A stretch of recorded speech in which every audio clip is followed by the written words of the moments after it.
हरि शरणम, हरि शरणम, हरि शरणम। मूक सत्संग पे तो हमने काफ़ी डिटेल में समझा, उसकी रूपरेखा समझी। इसको डिटेल में समझने का एक कारण ये भी है कि ये बहुत ही सहज, स्वाभाविक और बड़ा ही कारगर उपाय है।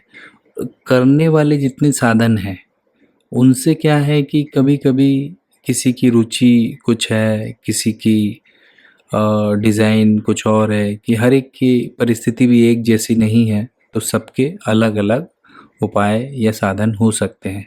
पर न करने वाला में हम सब भागीदारी ले सकते हैं। जैसे नींद तो सबकी ज़रूरत है और बिना नींद के किसी का काम नहीं चलता है। ऐसे ही न करने वाले साधन में हमारी सबकी एकता हो सकती है। इसमें कोई सांप्रदायिक मतभेद या किसी भी प्रकार की अयोग्यता की भी बात नहीं है। योग्यता अयोग्यता करने में समझी जाती है, न करने वाले साधन में हम सबकी एकता हो सकती है।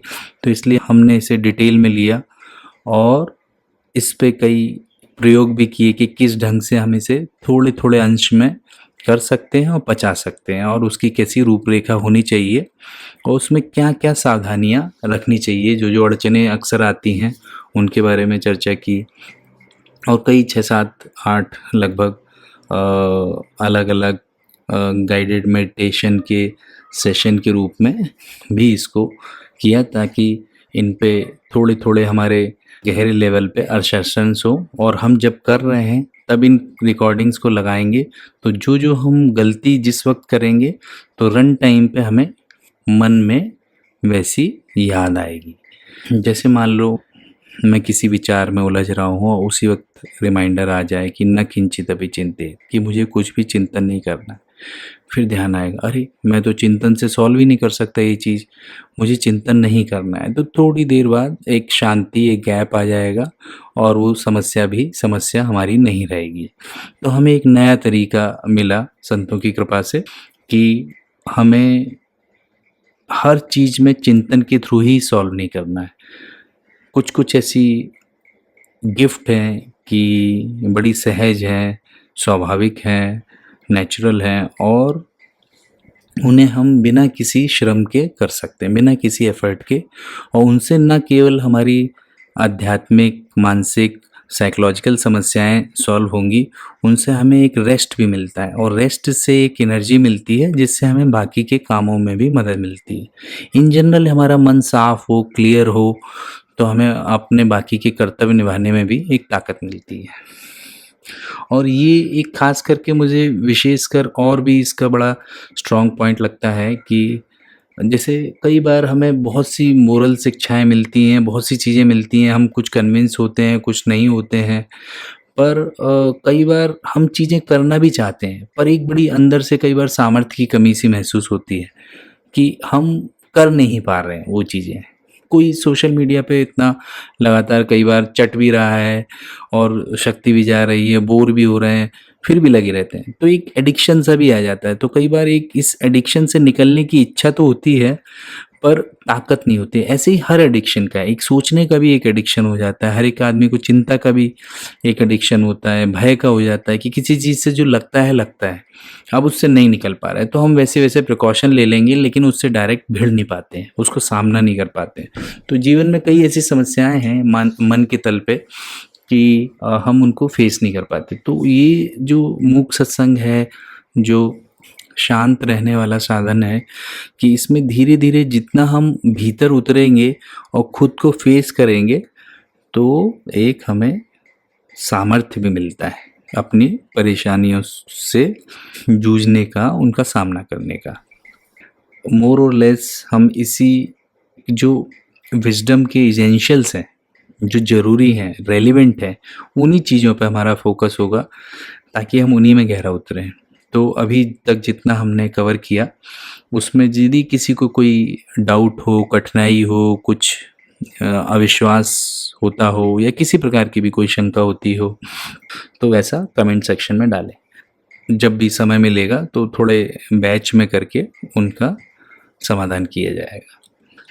तो ये एक प्लेलिस्ट को यहाँ पे कंक्लूड कर सकते हैं, जिसमें हमने एक तरफ गहराई से चिंतन करने की बात करी, आत्मनिरीक्षण की बात करी, और एक तरफ उस जो चीज़ें हैं उनको जीवन में उतारने के लिए जो ताकत की ज़रूरत है, और जो और हमें मन के तल पे कठिनाई आती है कि हम अपने साथ उतना अकेले नहीं रह सकते, तो साथ में अकेले होना सीखा, शांत रहना सीखा, रिलैक्स होना सीखा।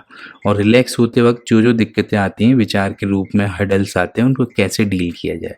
तो इससे हम अपने आप को भी जानेंगे, अपने पैटर्न्स को भी जानेंगे, उनसे एक फेस करने की ताकत भी आएगी, और जो सत्संग में हम सीख रहे हैं उनको पचाने की शक्ति भी मिलेगी। तो ये दोनों चीज़ें साथ में चलती हैं।